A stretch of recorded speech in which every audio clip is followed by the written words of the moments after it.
We've had our reporters Benjamin Lashoro as well as Khotsoselo out in Qatar, but here in Gauteng, two different venues following the Argentinian nationals as well as the French nationals is Kwena Moabelo and Macoba. Vuyo is out at Marks Park with the Argentinian fans, and they certainly must be the rowdier of the two. Vuyo?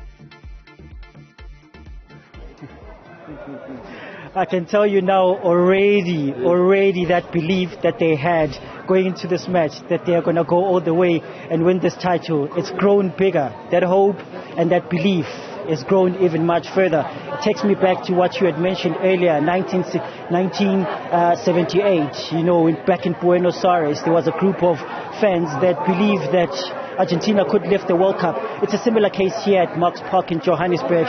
As I mentioned, that belief has grown. It's already 2-0 in that first half. And I mentioned 4 players earlier on when I started in the first crossing. Likes of Angel Di Maria, I mentioned Lionel Messi, I mentioned Enzo Fernandez, I mentioned also Julian Alvarez as the 4 players that are going to be standing out for Argentina today. And those are the players that have been circling around France, and that's why they are even leading now in the first half. One of those fans that is standing next to me right now, Christian, a staunch fan, of course, of Argentina, and one of the happiest fans, of course, to see Messi playing like he's supposed to play, especially at this World Cup. Christian, appreciate your time. Of course, injury time, 7 minutes now. Let's just talk about how you've seen the first half for Argentina. You must be happy at the scoreline. Perfect scoreline.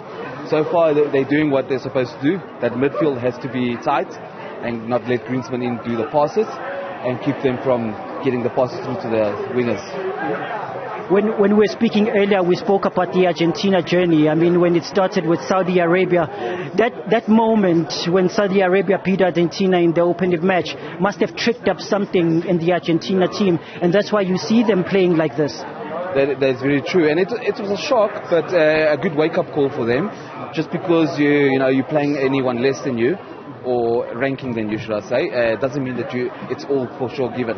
So it's good, and the fans, I mean, in Qatar and even all over the world, they've been supporting them no matter what. They believe in this group of players, and the coach has done very well.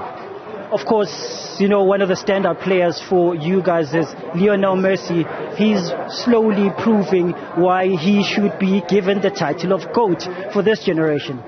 Yes, that's true. That for me, he doesn't need to win the World Cup, ever. But he's always been the greatest for me. Of course, I'm Argentine, but they're all other greatest. But his longevity says it all. To still perform at this age and doing so well and still enjoying the game, it speaks volumes.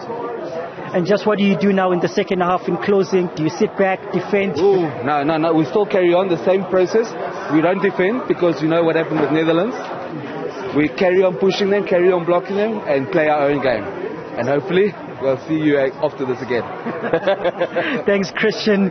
That's one of the many happy fans, and I can imagine what's happening back in Argentina, in Buenos Aires. Already celebrations would have started in this case. I don't know what's happening with Kwena in Bryanston. I would certainly hope or certainly think that the mood is not as the same as this one. But as it stands right now, we are, of course, going into half-time, and it's 2-0. It's back to you in studio.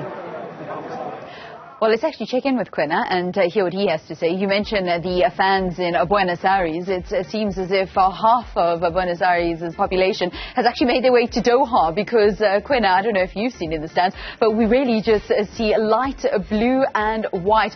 Ooh, how's it like there? What's the mood like there? It seems rather somber. Well, Valen, thank you very much. Here in Bryanston at Tiger's Milk, there's more French fans than Argentinian fans. A few have been celebrating, but I can tell you that most of the fans here are not particularly pleased with the result at halftime. And one of the fans that has been quite vocal is Mr. Santa Claus himself here, Jeff. Jeff, just your reflection on what you've seen so far from the French national team. I know you've been very vocal. You guys were singing ahead of the game. It's still halftime, but what do you make of what you've seen so far? Well, one of the things that we knew is that Argentina was going to be a tough team, and they are. We are going to the changing room now at halftime with 2-0 against us. So now we're going to have to use the next 45 minutes to not only overcome those 2 goals, but then add at least another one so we can be the world champion again. So, tough game. but I think we can still make it.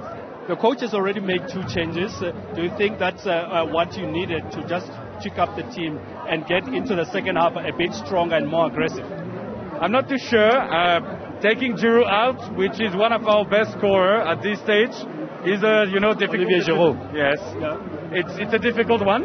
I'm not 100% sure I understand it, but Didier Deschamps is a world champion himself, so I guess maybe he has a vision. We'll see. Do you have hope that France can score 2 goals in the second half and maybe push this to extra time? Oh yeah, we can. 4 years ago, we won 4-2 against Croatia. So we can do it, and I'm sure we will. Thank you, Jeff. Hopefully you'll be much happier at full time when we speak to you. Thank you so much. Merry Christmas. All right, that is Jeff, who is saying that, look, he's not sure about Olivier Giroud being taken out in the first half, but of course he has not really been very creative in terms of making sure that he provides those goals for them, albeit he's been the man for them in the tournament so far. There's still 45 more minutes to be played. We'll see how that one goes. Back to you, Valen. Thank you very much, Kwena. And the way that Argentina have been playing, I'm sure France are hoping for a gift or 2 on the football pitch and not necessarily from Santa Claus today.